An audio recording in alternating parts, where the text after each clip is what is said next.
देखो, मैं एक पार्क में बैठी हुई थी। उस पार्क में ना एक बहुत ही पुराना वृक्ष था, बहुत ही हरा भरा वृक्ष था। उसमें काफ़ी सारे पत्तियां लगे हुए थे।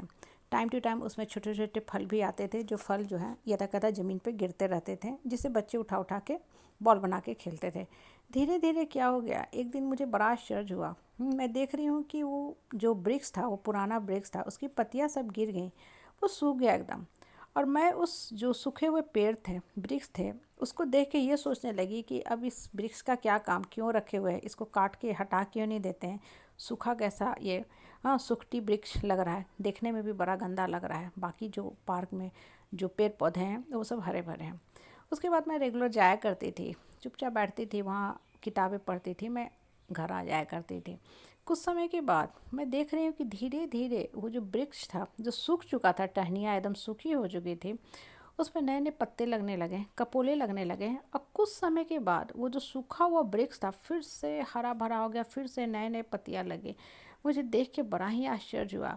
शायद अगर मैं पार्क जाना बंद कर देती, कुछ महीनों बाद जाती, तब शायद मैं सोचती कि यहाँ कोई नया वृक्ष लगा दिया गया है जो समय के साथ हरा भरा हो गया। लेकिन चूंकि मैं रेगुलर जाती थी, तब मैंने देखा कि एक वृक्ष जो था, पहले कैसे सारी पत्तियाँ इसकी गिर गई, अब ये कैसे फिर से हरा भरा हो गया। अब देखो, इसको देख के ना मैं सोचना शुरू की, और मेरा मन मुझे अपने आप से बोलने लगा कि देखो, ये जो वृक्ष है ये कितना भरा हरा भरा हो गया। इसकी तनों में ताकत थी, जड़ें बहुत मजबूत थी। जड़ जो थी ना, बहुत ज़ोर से, दम से, पावर के साथ मट्टी को पकड़े हुए थी, और वहाँ से ज़मीन से पानी लेते थे। जड़ जो थी बहुत ही मजबूत था इस वृक्ष का, तो उसको प्रॉपर खाना पानी अपना बना ले रहा था। तो हुआ क्या कि ये फिर से जो विपरीत परिस्थिति थी, प्रकृति की मार थी, उसको झेलते हुए भी ये वृक्ष जो है फिर से हरा भरा हो गया। विपरीत परिस्थिति में भी अपने आप को खड़ा कर लिया। हमारे लाइफ के साथ भी देखो यही चीज़ होता है।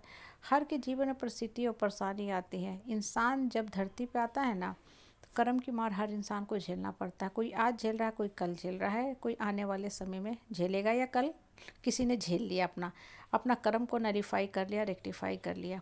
लेकिन देखो, होता क्या है ना कि जब इस विपरीत परिस्थिति में आप स्थिर रहोगे ना, आपकी आत्मा मजबूत रहेगी, जड़ की तरह, पौधे की जड़ की तरह, वृक्ष के जड़ की तरह, रूट की तरह, तभी आप विपरीत परिस्थिति का भी सामना कर पाओगे। नहीं तो होगा क्या ना कि परिस्थिति आपको उखाड़ के लेके चली जाएगी, आप रोते बिलखते रह जाओगे।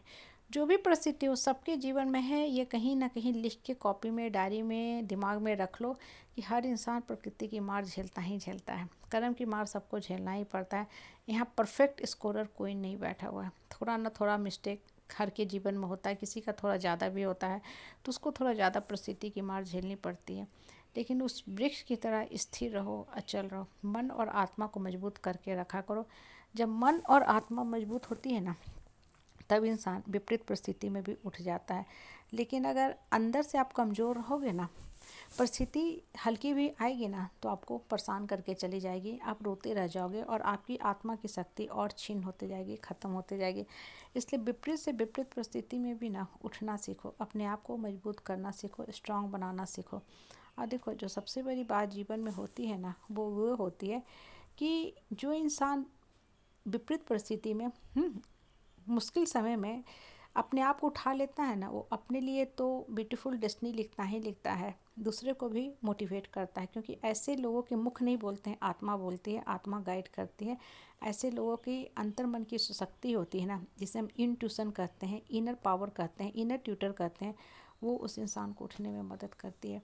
इसलिए देखोगे, कुछ लोगों के बात जो होते हैं ना, एक ही चीज़ बोला गया है, लेकिन प्रभावशाली होते हैं। और कुछ लोग जब बोलते हैं ना, हम कहते हैं कि बस इनके बातों से ना, इनके मुख से निकले वो शब्द ना मेरे सर में दर्द कर देते हैं, मेरे कानों में छेद कर देते हैं। क्यों?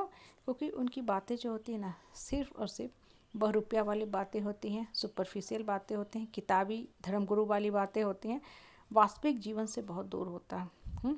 कोरी कल्पना वाली बातें सिर्फ होती हैं। और जो इंसान की बातों में ना दम होता है, रियलिटी होता है, उसकी बातों में शक्ति होती है, शब्द में पावर होती है। और वो शब्द जो होते हैं ना, आपके मन को, अंतर्मन को छूता है, और वही शब्द आपको उठने में भी मदद करता है। इसलिए हमेशा ही देखो, परिस्थिति की मार आ रही तो मौन रहो, झेलते रहो, वो समय भी कट जाएगा, लेकिन अपने मन को मजबूत रखोगे ना, तब आत्मा गाइड करते जाएगी, और फिर से आप उठ जाओगे, हरे भरे हो जाओगे, बिल्कुल उस वृक्ष की तरह। आपके जीवन का फिर से नया सुंदर रंग